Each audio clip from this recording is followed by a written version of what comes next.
You're still searching for that breakthrough that always feels just out of reach. What is your true life path, and how do you finally find it? Welcome to Say It Anyway, the podcast where we help you unlock the breakthrough you've been waiting for so your true life path can finally come to life. Each week, we share powerful practical tools you can use right now to start transforming your life. You'll hear raw, honest conversations with people from all walks of life, people who found their way forward and are here to share mindsets, strategies, and wisdom that help them get there. I'm James Ferrigno. I've helped people reconnect with their power for years. I'll guide you beyond surface level solutions into a deeper way of seeing the world, one rooted in connection, courage, and open-hearted dedication. This is your space to think differently, live boldly, and finally do the thing you were meant to do. Let's get started.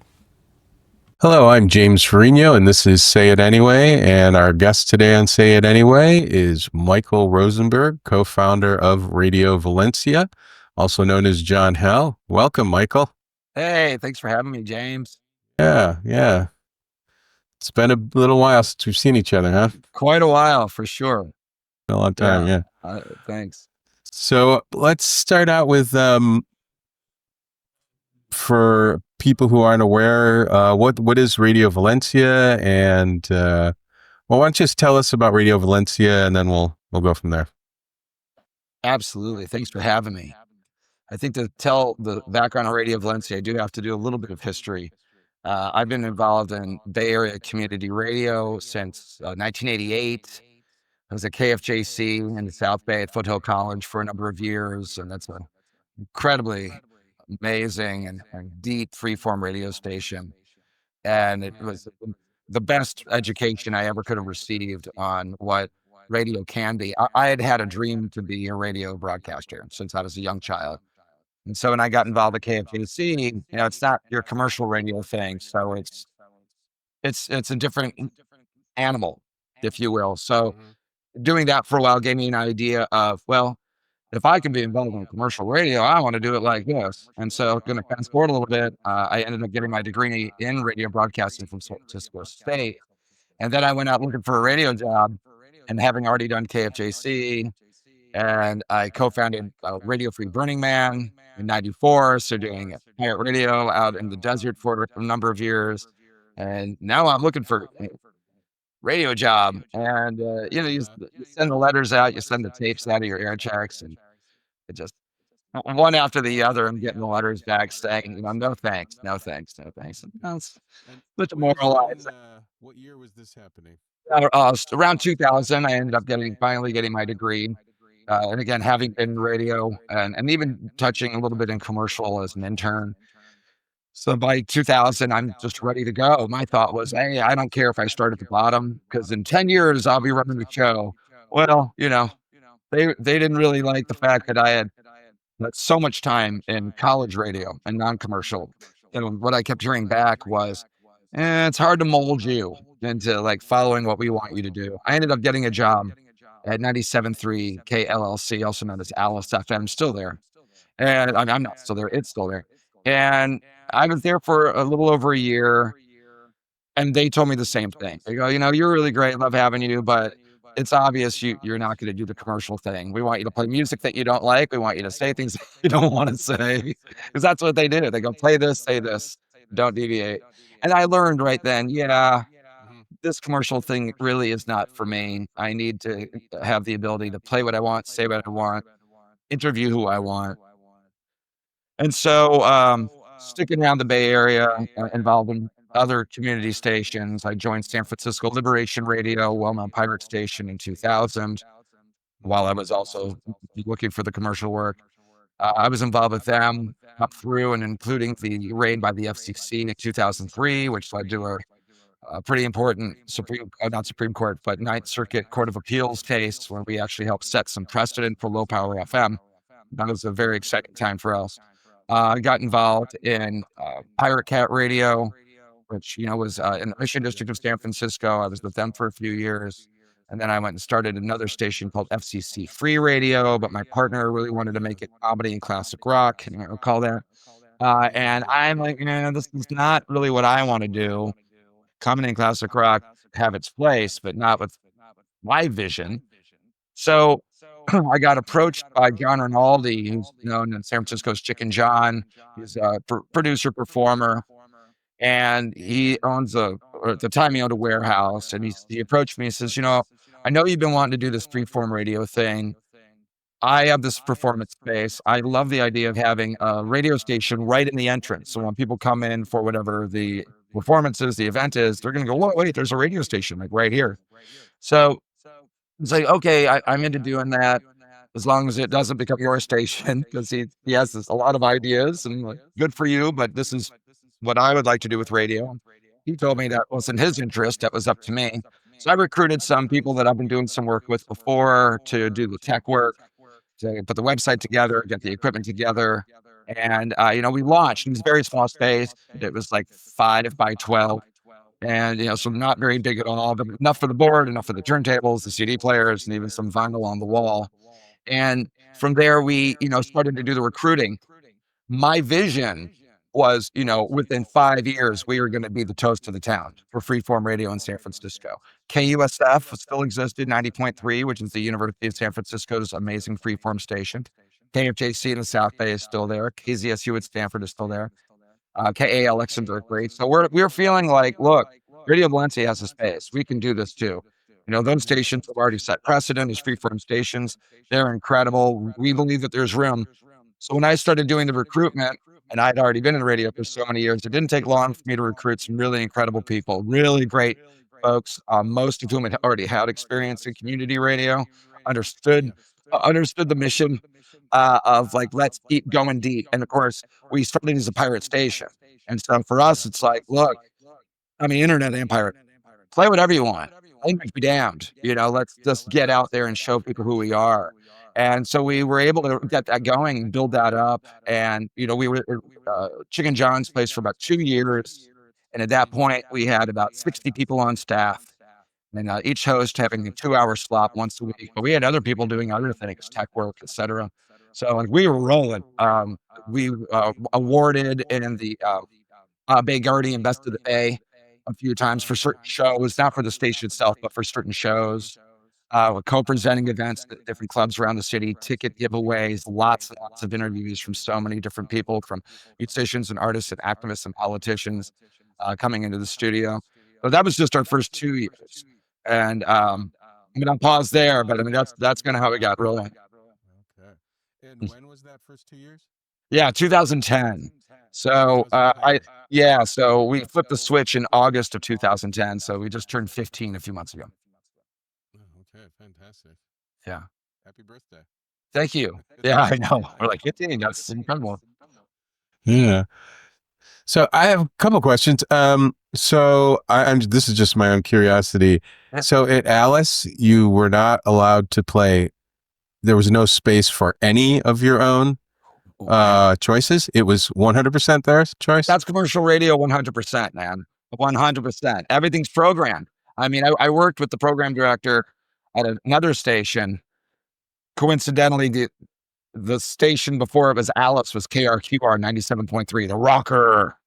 I was an intern there previously, and I worked with the music director, and she clued me in, and I ended up working later for a music promotions company, and I got to call radio stations all over the country. That's how it works. They already program the music. They already program it. Here's the list. And a big lesson I learned was, it's probably popular in maybe the 80s, 90s, but I'm sure it ended around there. It was popular before, where, you call in and request. It's the all request lunch hour. No, it's not. Somebody's going to call and request Led Zeppelin on a classic rock station. It just so happens they already have a program. So that was the big joke is, there are no requests. You play this, you say this, you don't deviate. Now, in commercial radio, they when they're programming an hour, we'll say, they program all the commercials first. And they do the same with newspapers. They just put all the ads down first. And TV, all the ads first. Once the ads are in, they start plugging in the music to fill the gaps.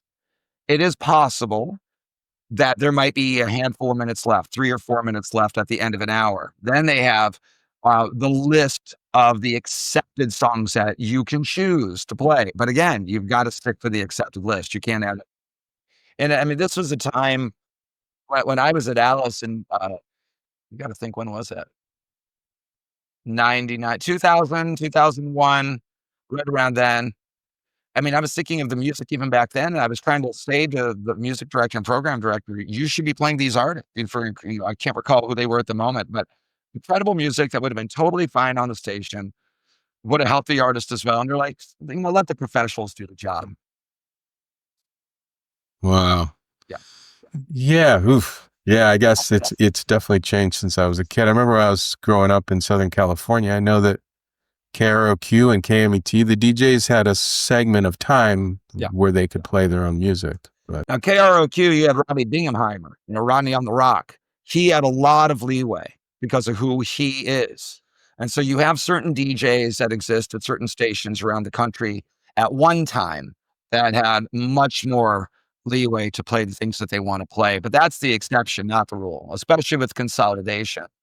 The Telecommunications Act of 96 allowed for consolidation of stations. So one company can now own 8 radio stations in any single market. Well, right. So KMEL bought Wild 94.9. They were competitors. They're not competitors anymore. KFOG, which no longer exists. Same company bought Live 105. They're not competitors anymore. So if you're not competing with each other, you just sort of like divvying it up. You're going to play this, you're going to play that, and we're not really going to cross over. So we're not going to step on each other's toes. And it ends up leading to what I call lowest common denominator radio. And it's boring. It's when KFOG 104.5 went out, I applauded. I'm like, thank God, you were the most boring radio station I have ever heard. And you didn't used to be that way, but stations stop taking a chance when they don't compete with each other anymore. And that's where Radio Valencia comes in. And and is Radio Valencia still broadcasting through the air? No. After we got a couple of letters from the FCC, and it's like, okay, we don't want to pay whatever it was. I think it was like an $11,000 fine. Like, we don't have that. We don't, and we're not doing a fundraiser for that. So we decided to be internet only. We moved our transmitter a few times, a few different locations, and not because of the FCC. We were just trying to get like a good space, right? A good location for us to kind of get the signal out. And at one point we put it up high in the Excelsior, like way up high on the hill in the Excelsior district of San Francisco. For those of you who are not living in San Francisco, the city is a big square. And the south side is like the Excelsior district. It never shows up on like popular maps that tourists buy, by the way. So we're way up. Oh, yeah, they didn't exactly. I live there. I work there. Totally. For good or ill, though, James. For good or ill. So we're way up high on a hill, and the transmitter is up on this house of a friend of mine that they don't even live there anymore. And I remember one of the guys that did the station with me. His name is Alec. He and I are driving to up to the Delta, and we're up in Pinole on Highway 80 in the East Bay. And man, that station is crystal clear. And we're like, oh, we don't know if this is a good idea. We're very nervous. And then we knew this, but yeah, real great coverage, man. But the hosts of the transmitter were also growing mushrooms and weed. And so we're like, we're probably going to take this down now because we don't need you guys to get busted. Just coincidentally, you have a pirate transmitter on your roof and you're growing mushrooms, psilocybin mushrooms and weed in your house. So that I think was the last time we had the transmitter active. I have it in my garage. If a friend wants to borrow it and do something with it, let me know. Yeah. I may have like one of those portables right now that you mentioned it out in my garage. Say again. I think I have SFLR's old portable one I made. We made one time. Yeah. Well, we got to thank Stephen Donifer, man, from Free Radio Berkeley. I mean, Stephen taught so many of us how to make those transmitters on the cheap. Like he would help, tune it in for us and, tell us exactly how to set those things up. And that guy's a legend. Oh yeah, absolutely. Yeah. Yeah. Yeah. If it weren't for him, I don't know. There wouldn't have been any transmitters. Yeah. Exactly. You're totally right. Yeah. Yeah. So, well, so much to talk about. So how has it been at Radio Valencia so far as being able to do what you want to do? Like are you getting feedback from the community about that, as opposed to the commercial radio? Well, commercial radio ignores us. We don't hear from them. That's fine though. In my early days at the station, and even this is going back to Pirate Cat and FCC3, not SFLR so much, because Richard Edmondson, I think he pretty much, well, you recall, the meetings we would it was very political at that station. So not like you were going to get a bunch of like popping heads coming into the space, which is fine, whatever. But at Pirate Cat and FCC3, and then definitely Radio Valencia, I did a lot of outreach to friends that I had in professional radio and commercial radio and said, hey, why don't you come over here and change your name and just mess around with us? And, we got a few people that came in wanting to kind of play around. My radio hero, Mike Slavko, who went by the air name of M. Dung, who was just a legendary DJ at KFOG when they were worth their weight, he joined us. And that was a big deal when he joined us, and he did the Sunday Night Idiot show with us, which was just massive boon for us. But starting the station, I didn't want to run it. I said, look, we can run by committee. I'll be on a committee. We wanted to take kind of the co-op approach, which is what we even got a hold of Rainbow Grocery's co-op manual. Rainbow Grocery, for those of you who don't know, is a co-op grocery store in San Francisco, and it's amazing. We love them. So we got a hold of their co-op manual. They were very happy to have us have it. And we started to kind of organize in such a way that we could kind of start to create committees. And it was all about the buy-in, the incentive, right? The incentive is, look what we could do at the station, if all of us are playing a role. And we started to kind of get there. But one of the guys on staff came up with this term, the do-ocracy. And the concept is you could do whatever you want at Radio Valencia, right? Just do it. You want to put on a show, you want to broadcast remotely somewhere, you want to bring in circus clowns, do whatever you want, right? That's how freeform we're going to be. And, on paper, it sounds really incredible. But in action, I know that what it's done is it's incentivized DJs to not do a damn thing except their show.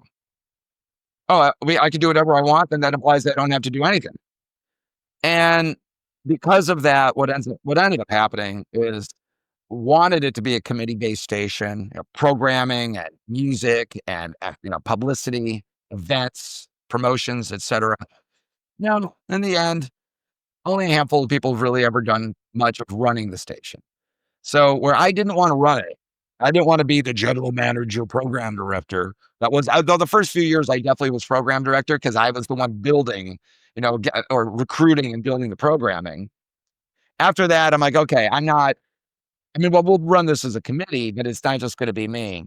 And for a number of years up to COVID, I think we were doing okay. We were just sort of gliding by based on our reputation and the technical prowess. Like it was running well.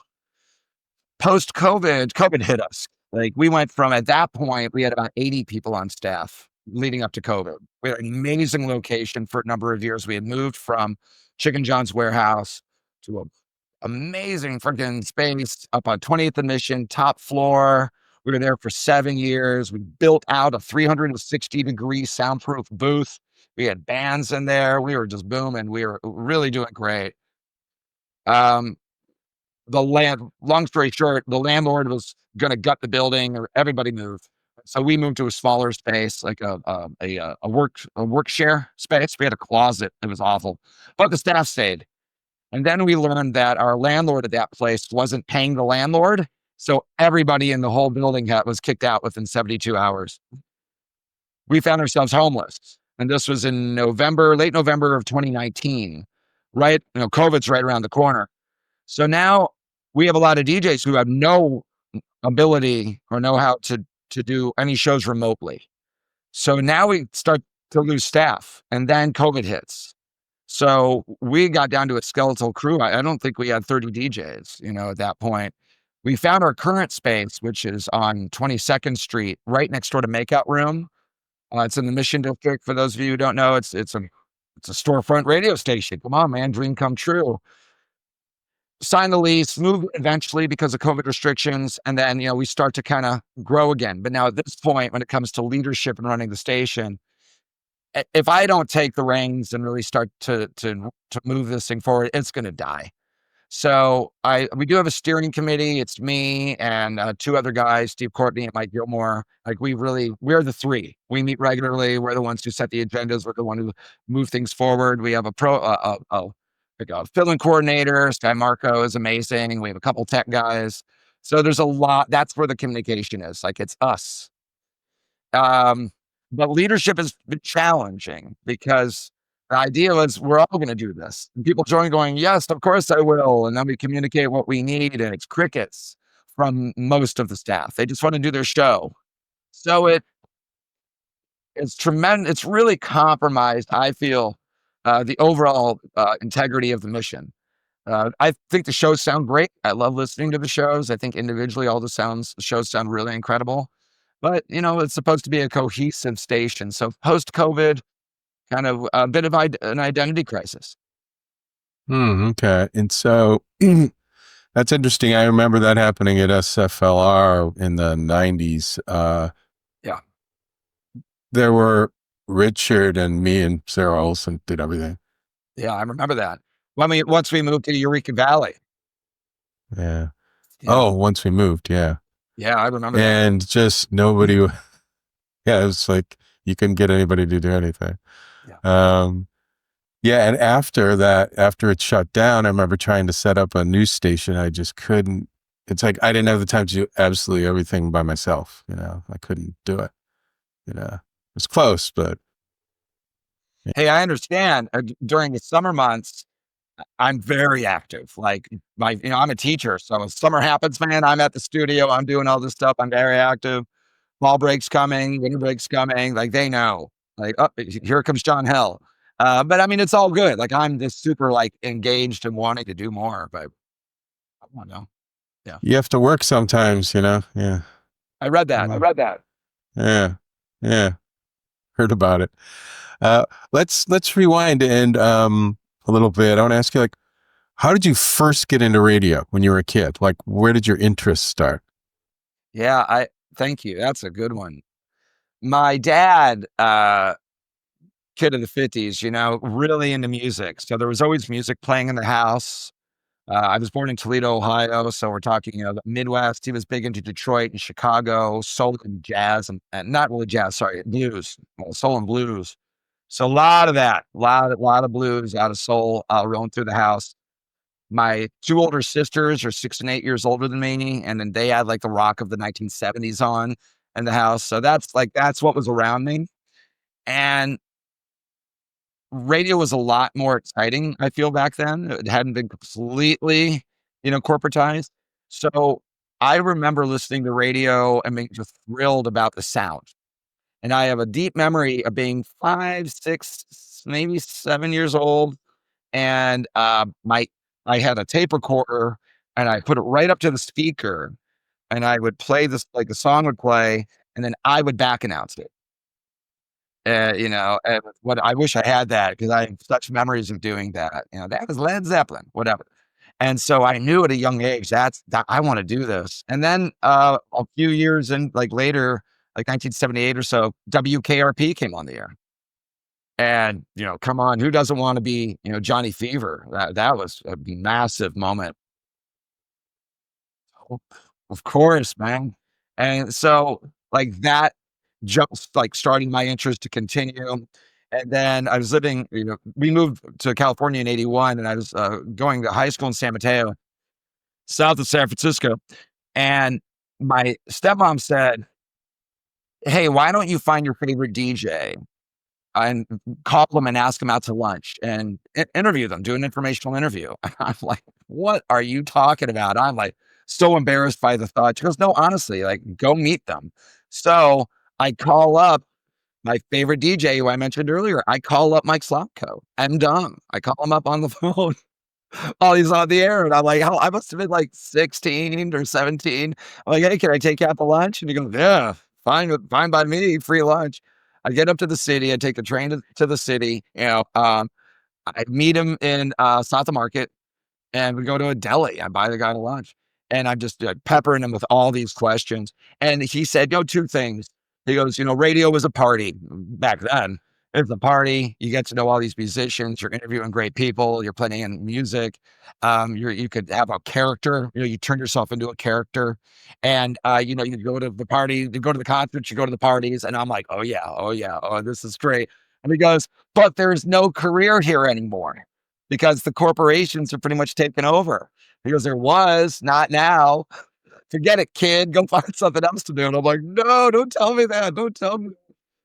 And so I graduate high school, and I go to College of San Mateo. They have a really good broadcasting department there, and a jazz station, KCSM, is there, which today is the only 24-hour jazz station in the Bay Area, and they're a great station. And when you're at CSM in that department, you intern at KCSM, and that's where you start to get your radio lens. And I was also working at Tower Records in San Mateo, and before Amoeba, Tower was it, man. Tower was everything, you know, totally. And Tower San Mateo was really great. I enjoyed it tremendously. And one of my coworkers there, and this is in 87, 88, she's total goth, like massive total goth. And she said, why are you at KCSM? You should be at KFJC. And I know KFJC. I listen to that station, and it is like, I am so intimidated by even the concept of being in that space, because you listen to that station, those DJs, they know everything. And she was a DJ there, Belladonna at KFJC. She's still there. And of course, I'm the long-haired tie-dye hippie kid, and she's the total goth in black, you know, like, and like, one, you're talking to me, and two, you're telling me to go to your station. So I walked in there. This is had to be fall 88, maybe no, probably a little later, maybe even early 89. And it's the greatest thing I ever did. It's the best thing. I'm still dear friends. I was there from 88 to 97. I did Wednesday mornings for 4 years, 6 to 10 a.m. Actually, you got to start by doing graveyards. I did like 2 to 6 a.m. for, I think the requirement was 6 months. And then Wednesdays, 6 to 10 a.m. for 4 years. I did Fridays, 10 a.m. to 2 p.m. jazz soul funk show where I actually interviewed James Brown. That was pretty amazing. I did a nighttime talk show called The Point, Mondays, 6 to 7 p.m. So I was a assistant production director. Well, not really. I worked in the production department, doing a tremendous amount of cutting splice on reel to reels for different spots that we would do. So creative. It was the most creative experience of my life being there. Great people. I co-produced a nationwide broadcast from South by Southwest in Austin in '94. Where like 30 radio stations around the country and a few in Canada, 3 nights from 2 clubs. So like, oh man, the hands-on experience was remarkable.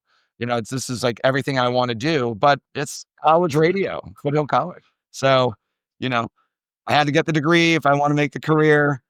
And, that was then my direction towards where I am today. And so at that time, were you still planning on leaving the college radio and going to commercial radio? Oh, 100%. I wanted a career in radio. I figured and I knew it was going to be different, and I didn't mind paying my dues. I was okay with that. Like, you want me to just be a button monkey, the board op, don't say, just push. Fine. I don't care. I'll do that. And then eventually let me talk, and then eventually get me in a department, and eventually I'll run the show. Until my time at Alice, where I'm like, this sucks. This is a terrible medium.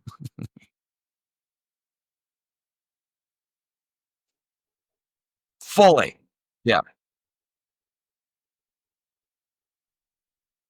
Well, ironically, the person who is the music director at that. They had, used to have the general manager, program director, music director, and then, production and all these other departments. Today, they don't. They have a program director that runs everything. Everything's consolidated.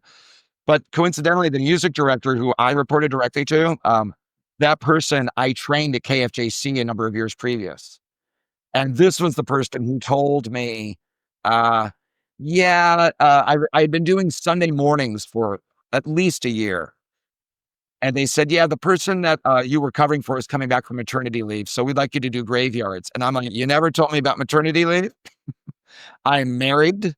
And we're expecting a child, and I'm not doing this. And, thank you for the time. I've learned a lot, especially what I don't want to do. And I don't want to do commercial radio. And if I'm burning a bridge, which I never do, if I'm burning a bridge, it's for a reason. See you later. Yeah.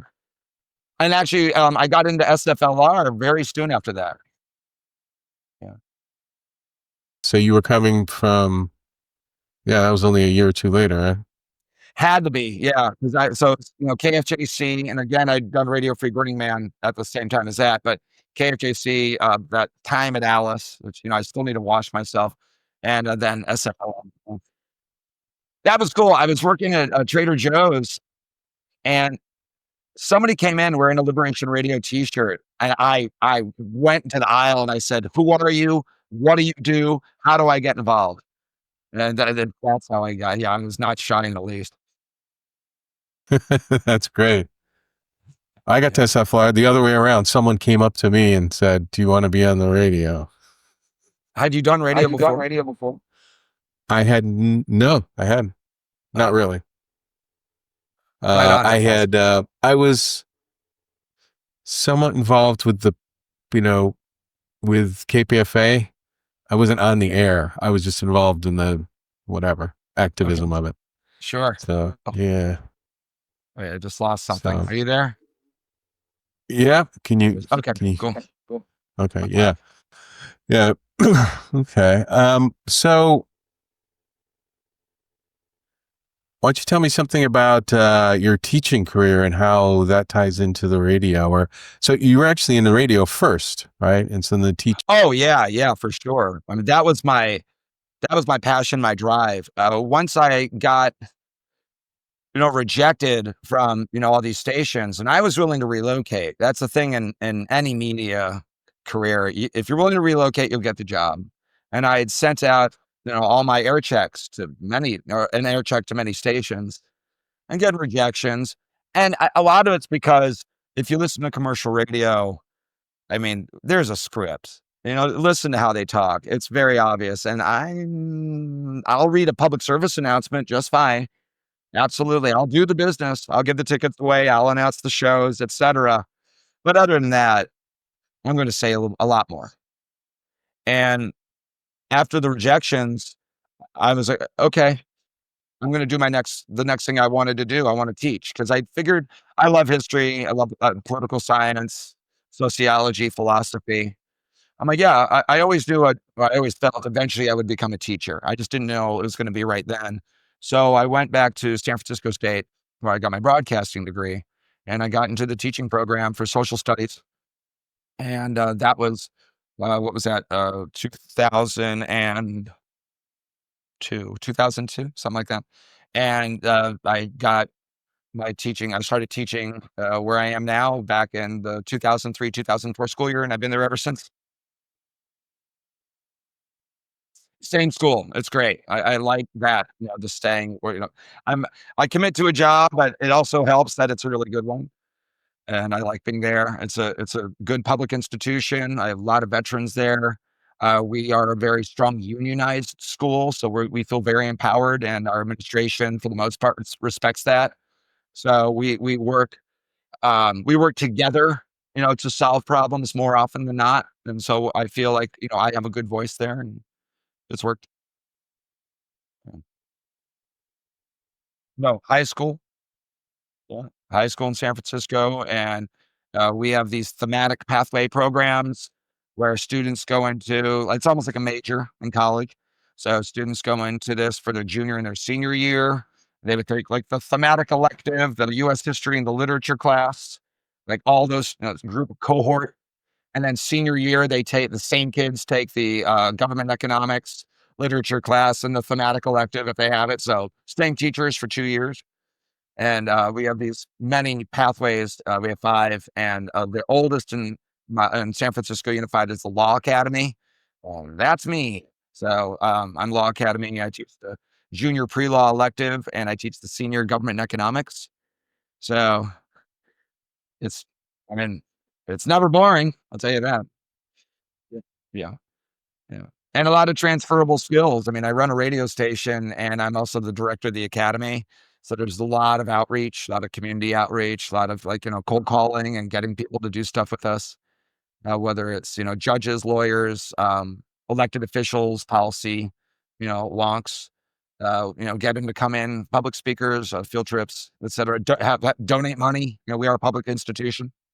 And I'm also the activities director at the school, and I also oversee student government.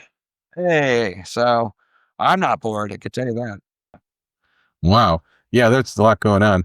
So your skills that you got from radio helped you with the teaching, and then the skills from teaching further helped you with radio. Fully. I've never been really a shy person. I moved a lot. I went to 10 schools, kindergarten through high school. We moved my dad, not military, just his job would transfer him or he'd get a new job. So I was always the new kid. So I took the position of either I'm going to be a wallflower and, I'm too shy, or I'm here. I want to know you. I'm probably not even going to stay long. So let's get to know each other. And I found, I'm interested. I'm interested in people. So getting into teaching, one, I already love the curriculum. I want to teach this stuff. I feel empowered by the energy of the room. So the kids have energy, right? Teenagers have energy for the most part. So already we're going to feed off each other. I like projects, so I want you to create for me. I'm just not going to lecture. The amount I'm talking to you today is the most I'll talk, and all week. I don't talk this much in class. Give a direct instruction. You do a project. You present back to me. And then with activities, are you kidding me? I've produced hundreds and hundreds of events in San Francisco, because I'm also an MC and event producer. So events at a school, oh hell yeah, I could do that and teach the kids how to do it. And then with student government, I'm just trying to empower the elected student leaders for them to be able to do more things. So yeah, a lot of transferable skills. Do good work all around. And so, having fun doing it, really. Yeah, it should be, Yeah. You would think, yeah. Should be. If it's not fun, something's not right. So what about the event planning? I don't know much about that. What have you been doing? Oh, you mean at school or in general? Yeah.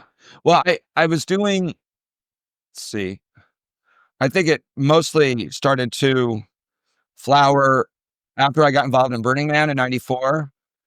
I went to Burning Man in 94 because one of the KFJC DJs, the late, great Mark Church, Mr. Antagonism, we would call him.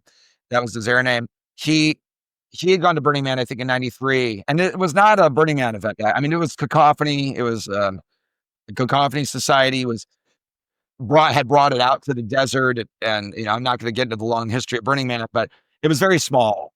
It's still just a few hundred people. So when Mark came back from it, he goes, "We got to go do a pirate radio station in the desert." I'm like, well, yeah, of course we are, right? And so we go to do this. And what's fascinating is in March of 94 is when I co-produced the South by Southwest event in Austin. So August 94, we go, 5 of us go out there to create Radio Free Burning Man. So 94, huge year, right? I mean, I am a yes man in the sense of, yes, we can do it. We are going to do whatever we can to do the thing, whatever it is. So putting that together was great. And then I got deeply involved in cacophony societies. Remember, Burning Man then is not Burning Man at all now. It's very, very different event back then. We used to call it, granola guns and videotape. It's just let's blow stuff up and videotape the whole thing. So I got back from that, and I was taken under the wing of John Law of the Cacophony Society, and his whole thing was, "You're coming with me to everything we do. Every event, we're going to go do it." And then you just start to meet people, and I'm listening and I am watching. I'm new. I'm 23 going on 24. I am a newbie here. So I'm going to see what's going on and I'll get myself involved. And it did not take long because Cacophony's vision is let's make stuff, let's create things, and let's be all inclusive. So I started to find right away that it didn't take much to subvert the dominant paradigm and have a whole hell of a lot of fun while we're doing it. Whether it's, dressing up as Santas and freaking the scene, which now is just massive around the world. I mean, that was us. And what was that? 94, 95.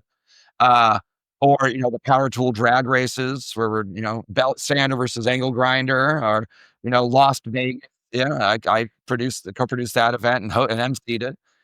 Or the Las Vegas that Chicken John and I used to co-produce together, where I emceed it, and we did all these gambling events, but also show that we would put on with performers.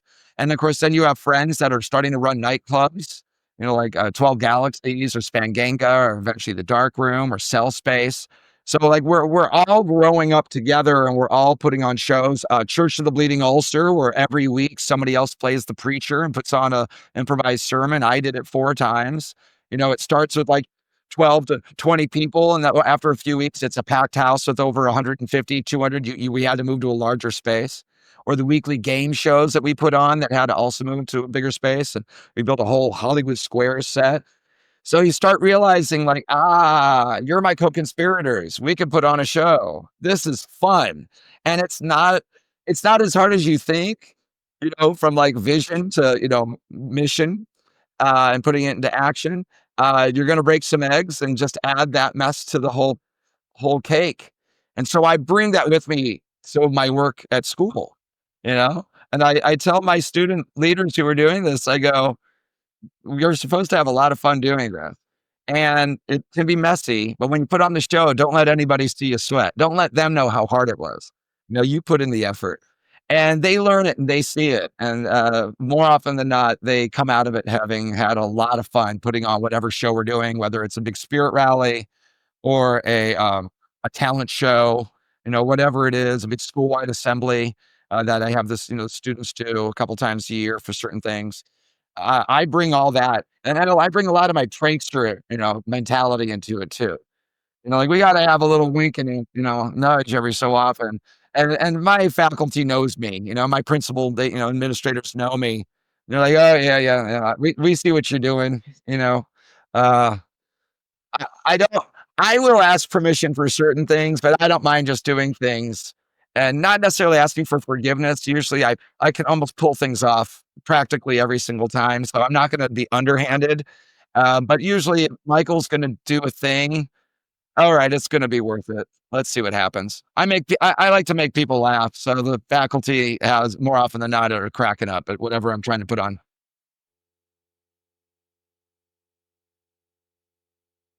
Yeah, I don't mind going to work. I love my job, so it doesn't bother me. I have an hour commute. I don't necessarily like that. I used to walk. I got priced out of the city because that's how it is. Hey, service industry. But I still love going there every day.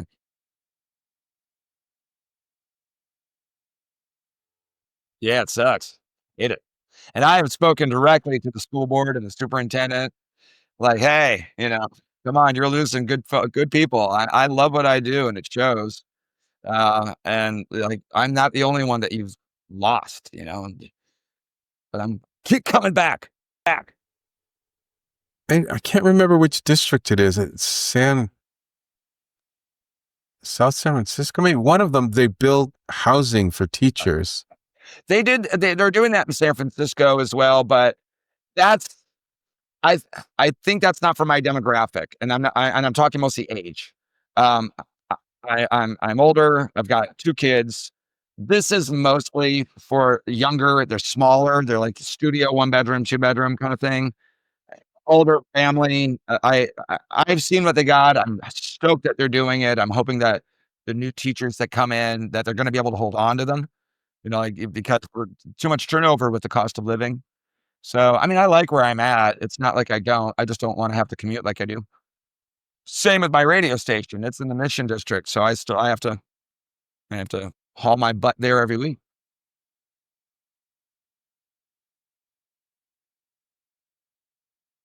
Always. I have the ability to do it remotely. I don't like the energy of it. I could be right here in my living room, you know. Also, I don't have ways to play my vinyl in my house for the radio station. So, I could play everything digitally. It's no fun for me to do that. We did that during COVID, and I did it from my bedroom, during COVID, and I did it.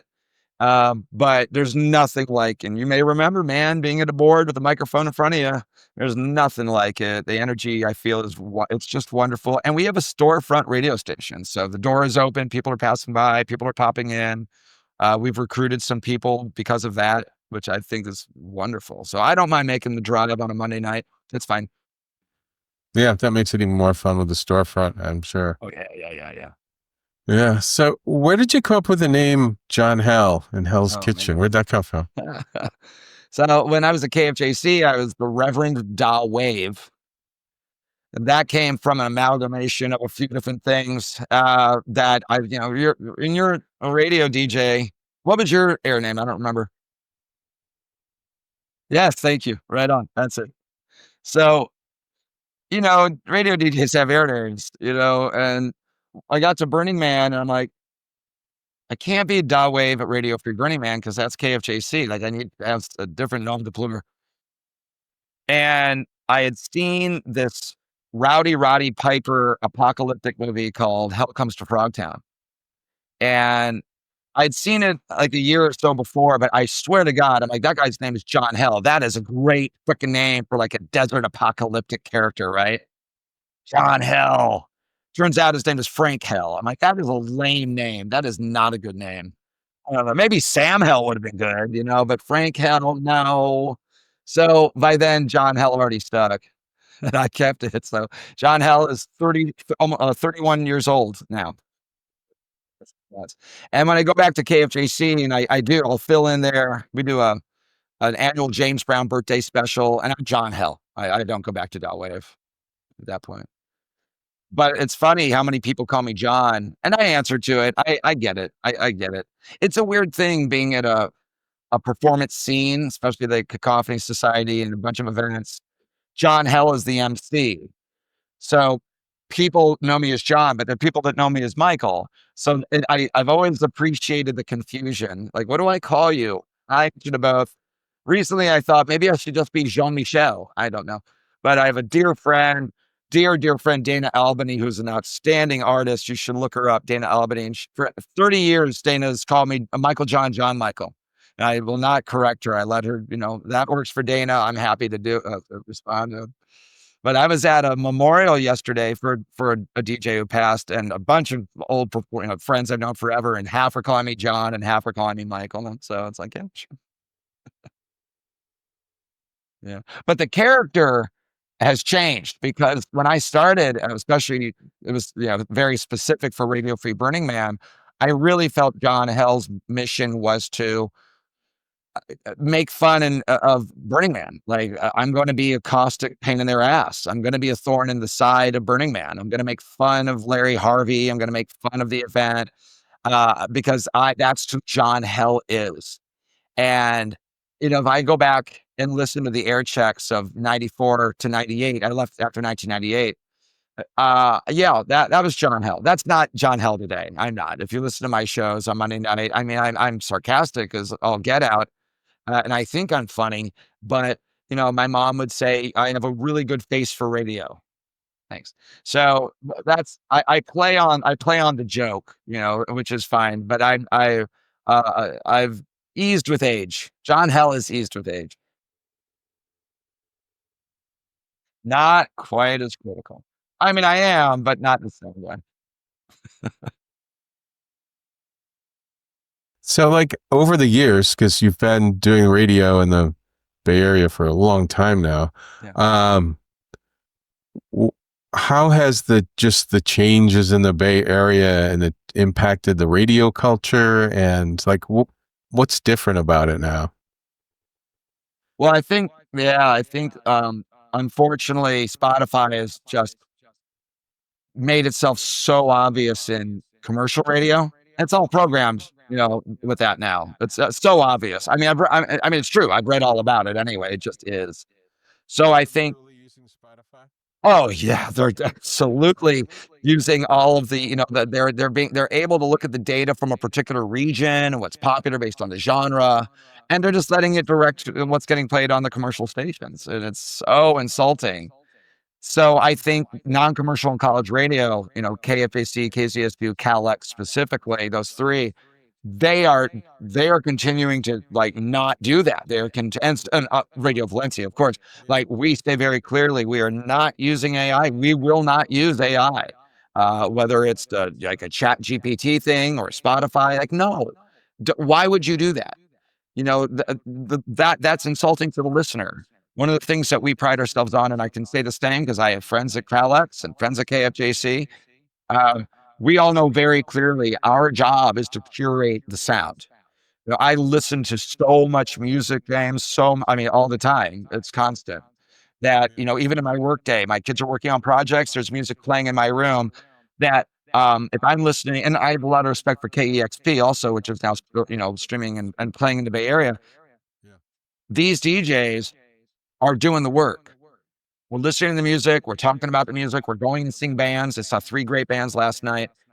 I want to play their music. I want to share this stuff. So I think that what's happening today is anybody who is really, truly interested in hearing something new, that they either know or need to be educated to continue to go to the left side of the dial, to the non-commercial stations, to the streaming stations like ours that are continuing to take really great risks in sound, and to get the hell away from Spotify, which right now has a very dirty, name, it's already been bad about how they don't pay their artists. But now we see that they're donating to some pretty, questionable, campaigns that, a lot of artists are just bailing, King Gizzard and the Lizard Wizard, man, they got out of there. And Neil Young got out of there. A lot of artists are bailing from Spotify now for their political stance. So that means, Radio Valencia and the remaining community stations have become more important, more critical. Oh yeah, for sure. I think, and I mean, even on the political side, we don't take a political stance at the station. I've told the staff, we have a programming manual, and I have in the programming manual, just make a comment that, your views are not necessarily the views of the station. You could say what you're going to say, but let it be known that we don't take a role. Obviously, it's a liability issue. But even with that being said, being a streaming only station, we have a tremendous amount of latitude to say whatever we want to say. We're not beholden to the FCC in that respect. Yeah. For those of us looking, those of you looking for us, by the way, radiovalencia.fm. There is a Radio Valencia in Peru, or Chile, so not to be confused. And we do have an app. I'll get the app. And we're always recruiting, by the way. Yeah, we're always recruiting. We could train you. If you have a love for music and you want to give us a shot, please reach out to us. Go to the website. You could click on, there's a link, but station@radiovalencia.fm is a great way to reach us. And that's me and our steering committee. And, we could train you. Come on in. There's a way to do shows remotely if you have to. We have talked about expanding out hosts outside of San Francisco and the Bay Area. If you feel that you're a fit for us and you want to give it a shot, it's a pay to play because we all pay, quarterly dues because we have to keep the lights on, but our finances are completely transparent for the staff. So everybody sees what's coming in and what's going out. And, we do fundraisers when we need to. We did a really good live one a few weeks ago that we had a lot of fun at. 3 bands played for us at a great gallery space. And we'll do a live on air fundraiser in January, which it helps buffer because we don't want to have to charge dues, or we want to charge very little. But that is kind of what we're up against. We're non-commercial. We don't want to have to get ads. That would completely go against what we believe in. Yeah, then you start to head down that road to Spotify. No. Yeah. So it's like you guys are kind of keeping the spirit alive, keeping the soul of radio alive. And because I remember in the 70s when I grew up, that was there was commercial radio, but there was a lot of latitude there. There was a lot of freedom there. And there was a lot of new music getting played all the time. Yeah. And But all that was those, also because there was a lot of competition in radio. Now, like I said earlier, you buy your competition. Why compete? yeah, it's down to like just a couple companies, like most areas of the culture economy. Um, so how are you guys, like, have you seen like an impact of that, of whether it's just crowds or people calling in, or the bands that you play being able to grow? Have you seen any impact of not just your station but the other community stations? Well, I can't. Yeah, I mean, I can't say that I've seen how it's necessarily impacted a band, except for when we do like ticket giveaways at like the local clubs, and people will chime in and call in for tickets. I mean, so that'll tell you, cool, you're listening and you want to go to a show. Awesome. Um, Before COVID, I felt that we were able to see a lot more impact in local community stuff that we were doing a lot more rapidly. Especially, we were promoting, supporting a lot of local community, like nonprofits, et cetera, that if they were putting on an event, often they would come in. I'm not seeing that so much post-COVID in the past couple of years, and that might be some of it on us. Like, we need to continue to do the outreach to those organizations and get them to come in. I do a lot of interviews. I love doing interviews. So on my end, much of it's music related, though I have had other folks in. I've had politicians and activists, et cetera. I like talking to people. Um, but yeah, that's something I haven't thought about in a while. We are going to have to maybe put a little bit more focus on surveying our listeners and seeing what they have to say about what we're doing. And of course, that's also part of the problem, as I mentioned at the beginning, of the challenge of our station, is this duocracy, where I don't feel the cohesion that we felt pre-COVID. We were very, very strong together. I feel it's actually the ship is going back in that direction right now. Over the last 6 months, this year, we really started to do more of that together. I think it's just we were really feeling after COVID, there was a level of exhaustion. And like, wow, continue to have to put forth that effort. And that actually is one of the reasons why I took the reins more. I don't like titles. I don't like to call myself a thing. I worked with a guy at a station once who couldn't help but always call himself the owner and general manager. And I was like, bleh. I don't mind calling myself a co-founder, because I was the co-founder of the station. And I am on the steering committee. And there are three of us who are actively, like, that is what we do. But I do know today that I am the one who is more often than not saying or asking the questions to see what has to happen next. So I believe now the ship is going in that direction where we're starting to see a lot more progress. So I do think, based on your question, I do think that's kind of the next step, is kind of revisiting our community groups that we were very active with in our first number of years, seeing where they're at, what they need, and how we can assist. And then getting the staff also to be more involved in that. Mhm. That sounds fantastic. Yeah, I was just wondering about how how much of the culture is still there. How much is what direction is it going in now? Are we still going down? Are we starting to see a renaissance? Are people? What a great question. Yeah, a lot of us have talked about that too. Like, what role are we playing? Are we just a jukebox, on the air, and we chime in every so often, or what are we here to do? I think if a show at any radio station is just playing music and not talking to people, yeah, then I don't think you're really doing anything. What does your station stand for? Our mission has always been to be the voice for the Mission District community. Even though we're a streaming station, we are located, and always have been located, in the heart of the Mission District, which is a vibrant community. So be the voice for the mission district, to get community members to come in and recognize that we are there for them. I hate to be a broken record. I feel like post-COVID, we have not done a good job of that. I think that if we were to kind of double up our efforts to get back in, in visiting those groups and saying we are here, we want you to use us as a digital bulletin board. I don't think it would take long for those groups to step up. I've had a lot of political groups on my show, or nonprofits with a political mission on my show over the years. So I don't think it would take long. And I think it's when it comes to even a recruiting of shows, we have always said, we do want you to actively invite groups into the station. So I think, redoubling our efforts and reminding our staff that this is what we're here for will, I think, enliven Radio Valencia, and that there on would be the renaissance that I know I would like to see. I think that we are very relevant. I think radio is always relevant.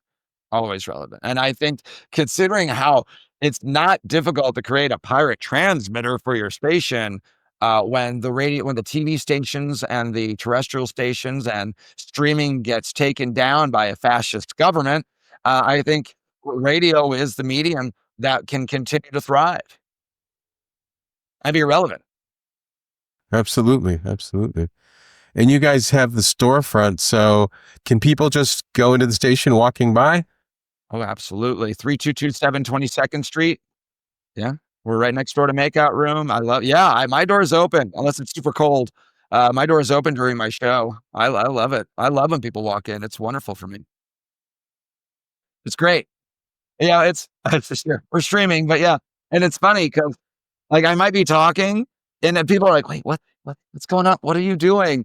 And then they're looking at the sign, and we have an awning. We have the logo on the awning. We've got a big thing in the window. We have a few things in the window, including our schedule. And they got to look, what is all this?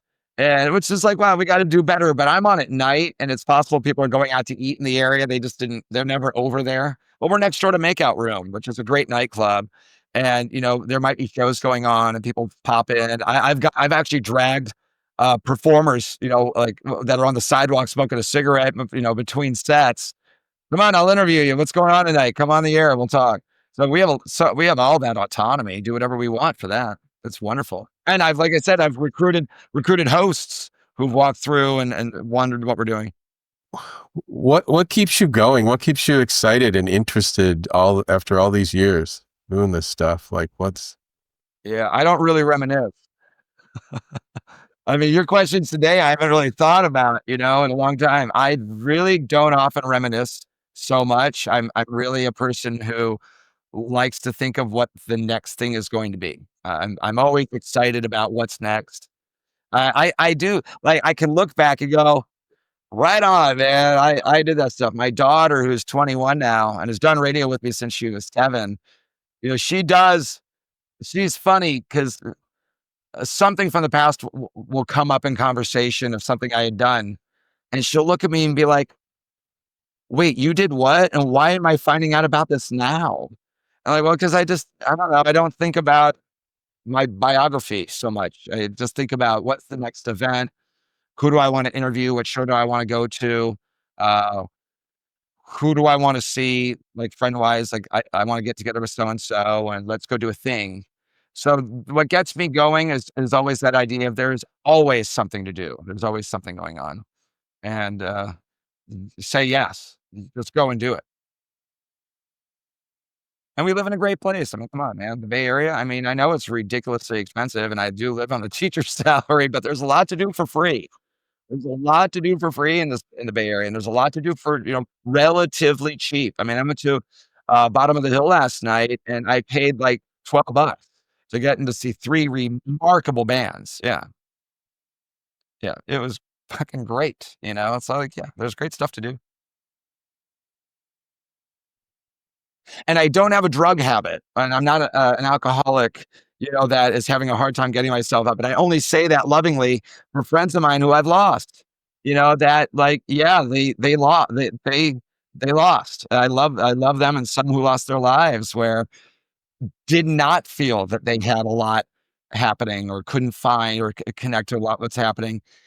And unfortunately, they're not here anymore to partake. So I think part of me, and I went to a memorial for a DJ friend of mine who died of cancer. Fuck cancer. Um, and I think of the fact that that guy lived every day. He lived, Rob Gongora, man, Naked Rob. Love that guy. He lived every day for the next adventure, the next thing. And so I look at like him and I'm thinking to myself, yeah, I have a responsibility to keep going.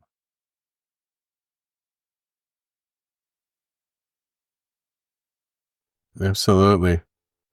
So what's the next thing?